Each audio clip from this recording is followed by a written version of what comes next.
ನಮಸ್ತೆ, welcome back to our channel Soumya recipe corner. ಯಾರೆಲ್ಲ ನನ್ನ ಚಾನಲ್ನ ನೋಡ್ತಾ ಇದ್ದೀರಾ, ಚಾನಲ್ನ ಬೇಗ ಬೇಗ ಸಬ್ಸ್ಕ್ರೈಬ್ ಮಾಡ್ಕೊಳ್ಳಿ. ಹಾಗೆ ನೋಟಿಫಿಕೇಷನ್ ಆನ್ ಮಾಡ್ಕೊಳ್ಳೋದ್ರಿಂದ ನಾನು ಹಾಕೋ ಪ್ರತಿ ರೆಸಿಪಿಯ ನೋಟಿಫಿಕೇಷನ್ ನಿಮಗೆ ಫಸ್ಟಿಗೆ ಬರುತ್ತೆ. ನೀವು ರೆಸಿಪಿನ ಈಸಿಯಾಗಿ ನೋಡ್ಬೋದು. ಇವತ್ತು ನಾವು ಪನ್ನೀರಲ್ಲಿ ಕಡಾಯಿ ಪನ್ನೀರ್ ರೆಸಿಪಿನ ಹೇಗೆ ಮಾಡೋದು ಅಂತ ನೋಡೋಣ. ಹಾಗೆ ಇದು ಡಾಬಾ ಸ್ಟೈಲಲ್ಲಿ ಮಾಡುವ ರೆಸಿಪಿ ಆಗಿರುತ್ತೆ. ಇದನ್ನು ನಾವು ಈಸಿಯಾಗಿ ಮನೇಲಿ ಹೇಗೆ ಮಾಡೋದು ಅಂತ ನೋಡೋಣ ಬನ್ನಿ. ಫಸ್ಟಿಗೆ ನೋಡಿ, ನಾನು ಇಲ್ಲಿ 200 ಗ್ರಾಮ್ಸ್ ಪನ್ನೀರ್ ತೊಗೊಂಡಿದ್ದೀನಿ. ಹಾಗೆ ಕ್ಯಾಪ್ಸಿಕಮ್ ಮತ್ತು ಈರುಳ್ಳಿ ಮತ್ತು ಟೊಮ್ಯಾಟೊ ಇದನ್ನು ನಾನು ಎಲ್ಲನೂ ಒಂದೇ ಶೇಪಲ್ಲಿ ಕಟ್ ಮಾಡಿ ಇಟ್ಕೊಂಡಿದ್ದೀನಿ. ನೋಡಿ, ಕ್ಯೂಬ್ಸ್ ಆಗಿ ಕಟ್ ಮಾಡಿ ಇಟ್ಕೊಂಡಿರೋಂಥದ್ದು. ಮತ್ತು ಇದು 1/4 ಕಪ್ ಆಗಷ್ಟು ಆನಿಯನ್ನ ನಾನು ಪೇಸ್ಟ್ ಮಾಡಿ ತೊಗೊಂಡಿರೋಂಥದ್ದು. ಮತ್ತು ಹಾಗೆ ನಾನು ಟೊಮೆಟೊನೂ ಕೂಡ ನಾನು 1/4 ಕಪ್ ಆಗಷ್ಟು ಪೇಸ್ಟ್ ಮಾಡಿ ತೊಗೊಂಡಿರೋಂಥದ್ದು. ಹಾಗೆಯೇ 1/4 ಕಪ್ ಆಗಷ್ಟು ನಾನು ಕರ್ಡೂ ಕೂಡ ನಾನಿಲ್ಲಿ ತೊಗೊಂಡಿದ್ದೀನಿ. ನೋಡಿ, ಇಷ್ಟು ಕರ್ಡಾದರೆ ನಮಗೆ ಸಾಕಾಗತ್ತೆ.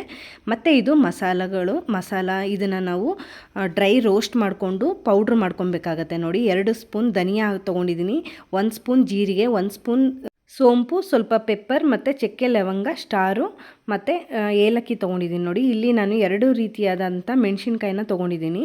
ಇವಾಗ ನಾನು ಒಂದು ಪ್ಯಾನ್ ಇಟ್ಕೊಂಡು ಇದನ್ನೆಲ್ಲನೂ ಡ್ರೈ ಆಗಿ ರೋಸ್ಟ್ ಮಾಡ್ಕೊತಾ ಇದ್ದೀನಿ. ನೋಡಿ, ಎಲ್ಲನೂ ಒಟ್ಟಿಗೆ ನಾನು ಸೇರಿಸ್ಕೊಂಡಿದ್ದೀನಿ, ಸಪ್ರೇಟಾಗೆಲ್ಲ ತೊಗೊಂಡಿಲ್ಲ. ಹಾಗೆ ಇದನ್ನು ನಾನು ಇವಾಗ ಕ್ಲೀನಾಗಿ ಸ್ವಲ್ಪ ಕಲರ್ ಚೇಂಜ್ ಆಗುತ್ತೆ ಅಲ್ಲಿವರೆಗೂ ನಾನು ಇದನ್ನು ಕ್ಲೀನಾಗಿ ಈ ರೀತಿ ರೋಸ್ಟ್ ಮಾಡ್ಕೊಬೇಕಾಗತ್ತೆ. ಮೀಡಿಯಮ್ ಫ್ಲೇಮಲ್ಲೇ ಇದನ್ನು ನಾವು ರೋಸ್ಟ್ ಮಾಡ್ಕೊಬೇಕಾಗತ್ತೆ. ನೋಡಿ, ಸ್ವಲ್ಪ ಮೆಣಸಿನ್ಕಾಯಿ ಎಲ್ಲ ಕಲರ್ ಚೇಂಜ್ ಆಗ್ತಿದೆಯಲ್ಲ, ಅಷ್ಟಾದರೆ ನಮಗೆ ಸಾಕಾಗತ್ತೆ.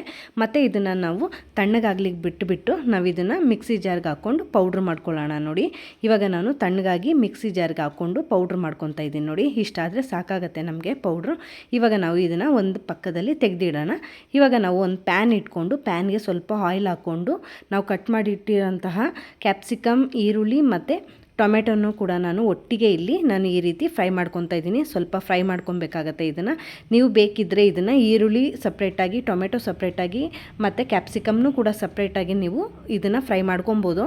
ಆದರೆ ನಾನು ಇವತ್ತು ಎಲ್ಲನೂ ಒಟ್ಟಿಗೆ ಹಾಕಿ ಈ ರೀತಿ ಫ್ರೈ ಮಾಡ್ಕೊತಾ ಇದ್ದೀನಿ. ನೋಡಿ, ಇಷ್ಟಾದರೆ ನಮಗೆ ಸಾಕಾಗತ್ತೆ. ಅದನ್ನು ನಾನು ತೆಗೆದು ಒಂದು ಪ್ಲೇಟಲ್ಲಿ ಇಟ್ಟಿದ್ದೀನಿ.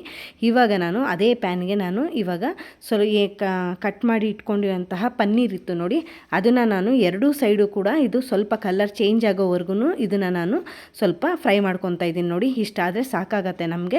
ಇದನ್ನು ಕೂಡ ನಾನು ತೆಗೆದು ಒಂದು ಸೈಡಲ್ಲಿ ಇಟ್ಕೊತೀನಿ. ಓಕೆನಾ. ಇವಾಗ ನಾನು ಅದೇ ಪ್ಯಾನ್ಗೆ ಸ್ವಲ್ಪ ಆಯಿಲು ಮತ್ತು ಸ್ವಲ್ಪ ಬಟರ್ನ ಹಾಕಿ ನಾನು ಇವಾಗ ಇದು ಬಟರ್ ಎಲ್ಲ ಮೆಲ್ಟ್ ಆದಮೇಲೆ ಸ್ವಲ್ಪನೇ ಜೀರಿಗೆ ಹಾಕಿ ನಾನು ಇವಾಗ ಫ್ರೈ ಮಾಡ್ಕೊತೀನಿ. ಜೀರಿಗೆ ಎಲ್ಲ ಫ್ರೈ ಆದಮೇಲೆ ಇವಾಗ ನಾನು ಆನಿಯನ್ನ ನಾನು ಪೇಸ್ಟ್ ಮಾಡಿ ಇಟ್ಕೊಂಡಿರೋಂತಹ ಆನಿಯನ್ನ ನಾನು ಇಲ್ಲಿ ಸೇರಿಸಿ ಇವಾಗ ಅದನ್ನು ನಾನು ಹಸಿ ಸ್ಮೆಲ್ ಹೋಗೋವರೆಗೂ ಈ ರೀತಿ ನಿಧಾನವಾಗಿ ಹುರ್ಕೊತೀನಿ. ನೋಡಿ, ಇದನ್ನು ನೀವು ಆನಿಯನ್ನ ನೀವು ಚಿಕ್ಕದಾಗಿ ಕಟ್ ಮಾಡಿ ಕೂಡ ಹಾಕ್ಬೋದು. ಆದರೆ ನಾನಿಲ್ಲಿ ಇವತ್ತು ಪೇಸ್ಟ್ ಮಾಡಿ ಹಾಕ್ತಾಯಿದ್ದೀನಿ.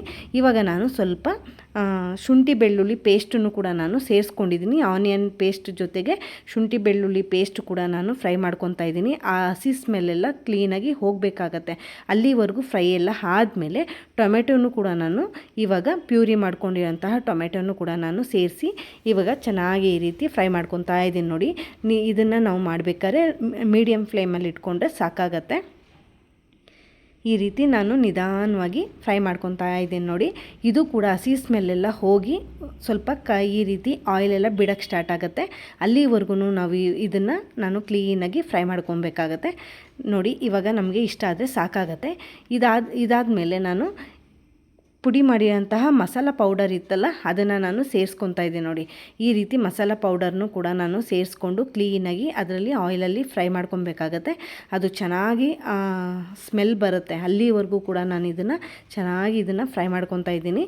ನೋಡಿ, ಇವಾಗ ಸೈಡಲ್ಲಿ ಸ್ವಲ್ಪನೇ ಆಯಿಲೆಲ್ಲ ಬಿಟ್ಕೊಂಡು ಬರೋಕ್ಕೆ ಸ್ಟಾರ್ಟ್ ಆಗಿರೋಂತಹ ಟೈಮಲ್ಲಿ ನಾವು ಅದಕ್ಕೆ ಮೊಸರನ್ನ ತೊಗೊಂಡಿರ್ತೀವಲ್ಲ, ಆ ಮೊಸರನ್ನ ಸೇರಿಸಿ ಈ ರೀತಿ ಮಿಕ್ಸ್ ಮಾಡಬೇಕಾಗತ್ತೆ. ಚೆನ್ನಾಗಿ ಇದನ್ನು ಮಿಕ್ಸ್ ಮಾಡಿ ಅದು ಒಂದು ತಿಕ್ಕಾಗಿ ರೆಡಿ ಆಗುತ್ತೆ ಪೇಸ್ಟ್ ಥರ. ಅಲ್ಲಿವರೆಗೂ ಕೂಡ ನಾನು ಇದನ್ನು ಕ್ಲೀನಾಗಿ ಫ್ರೈ ಮಾಡ್ಕೊಬೇಕಾಗತ್ತೆ. ನೋಡಿ, ತುಂಬ ಚೆನ್ನಾಗಿರುತ್ತೆ ಈ ರೀತಿ ಮಾಡ್ಕೊಳ್ಳೋದ್ರಿಂದ. ನಿಮಗೆ ಇದು ಚಪಾತಿಗೆ, ನಾನ್ಗೆ ಮತ್ತು ಕುಲ್ಚಾಗೆ ಎಲ್ಲದಕ್ಕೂ ತುಂಬ ಚೆನ್ನಾಗಿರುತ್ತೆ. ನೋಡಿ, ಈ ರೀತಿ ಫ್ರೈ ಆಗಿ ಆಯಿಲೆಲ್ಲ ಬಿಟ್ಕೊಂಡು ಬರೋಂಥ ಟೈಮಲ್ಲಿ ನಾನು ಫ್ರೈ ಮಾಡ್ಕೊಂಡು ಇಟ್ಟಿರ್ತೀವಲ್ಲ ತರಕಾರಿ ಮತ್ತು ಪನ್ನೀರು ಅದನ್ನು ನಾನು ಇವಾಗ ಸೇರಿಸ್ತಾ ಇದ್ದೀನಿ.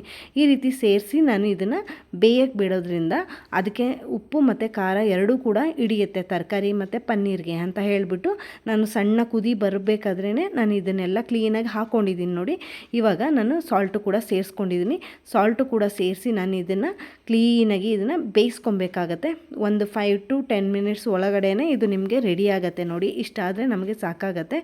ಇದು ತರಕಾರಿ ಕ್ಯಾಪ್ಸಿಕಮ್ ಏನು ಇದೆಯಲ್ಲ ಅರ್ಧ ಟೊಮೆಟೊ ಎಲ್ಲ ಕುಕ್ ಆಗಿರೋದ್ರಿಂದ ಇದು ಸ್ವಲ್ಪ ಬೇಗನೆ ಕುಕ್ ಆಗುತ್ತೆ ನಿಮಗೆ. ಇವಾಗ ನಾನು ಲಾಸ್ಟಲ್ಲಿ ಕೊತ್ತಂಬರಿ ಸೊಪ್ಪನ್ನು ಕೂಡ ಆ್ಯಡ್ ಮಾಡಿದ್ದೀನಿ. ನೀವು ಕೊತ್ತಂಬರಿ ಸೊಪ್ಪನ್ನು ಆ್ಯಡ್ ಮಾಡ್ಬೋದು, ಇಲ್ಲ ಅಂದರೆ ನೀವು ಕಸೂರಿ ಮೇಥಿನೂ ಕೂಡ ನೀವು ಹಾಕ್ಕೊಬೋದು. ಓಕೆನಾ. ಇವಾಗ ನೋಡಿ ಇಷ್ಟು ಗಟ್ಟಿಯಾಗಿ ಬಂದಿದೆ, ತುಂಬ ಚೆನ್ನಾಗಿದೆ ನೋಡಿ. ಇದು ನಮಗೆ ತುಂಬಾ ಟೇಸ್ಟಿಯಾಗಿ ಬರುವಂತಹ ರೆಸಿಪಿ ಮತ್ತು ಈಸಿಯಾಗೂ ಕೂಡ ನೀವು ಮಾಡ್ಕೊಬೋದು ನೋಡಿ. ಮನೆಯಲ್ಲೇ ನೀವು ಡಾಬಾ ಸ್ಟೈಲಲ್ಲಿ ಮಾಡ್ಕೊಳ್ಳುವಂತಹ ರೆಸಿಪಿ ಆಗಿದೆ. ತುಂಬ ಚೆನ್ನಾಗಿ ಬರುತ್ತೆ. ನೀವು ಕೂಡ ಮನೇಲಿ ಒಂದ್ಸರಿ ಟ್ರೈ ಮಾಡಿ ರೆಸಿಪಿ ಹೇಗೆ ಬಂತು ಅಂತ ತಪ್ಪದೆ ನನಗೆ ಕಾಮೆಂಟ್ ಮಾಡಿ ತಿಳಿಸಿ. ಹಾಗೆ ಯಾರೆಲ್ಲ ನನ್ನ ಚಾನಲ್ನ ನೋಡಿ ಸಬ್ಸ್ಕ್ರೈಬ್ ಮಾಡ್ಕೊಂಡಿದ್ದೀರಾ, thank you so much. Subscribe ಮಾಡ್ಕೊಳ್ದೆ ನೋಡ್ತಾ ಇದ್ದರೆ ಇವಾಗಲೇ ಸಬ್ಸ್ಕ್ರೈಬ್ ಮಾಡ್ಕೊಂಡು ನೋಡಿ ಅಂತ ಕೇಳ್ತೀನಿ. ಹಾಗೆ ಇದೇ ರೀತಿಯಾದ ವಿಭಿನ್ನವಾದ ರೆಸಿಪಿಗಳಿಗೆ ನನ್ನ ಚಾನಲ್ನ ಸಬ್ಸ್ಕ್ರೈಬ್ ಮಾಡ್ಕೊಂಡು ನೋಡಿ ಅಂತ ಕೇಳ್ತೀನಿ. ಹಾಗೆ ಲೈಕ್ ಮಾಡಿ, ಶೇರ್ ಮಾಡಿ, ಕಾಮೆಂಟ್ ಮಾಡಿ. Thank you so much for watching this video.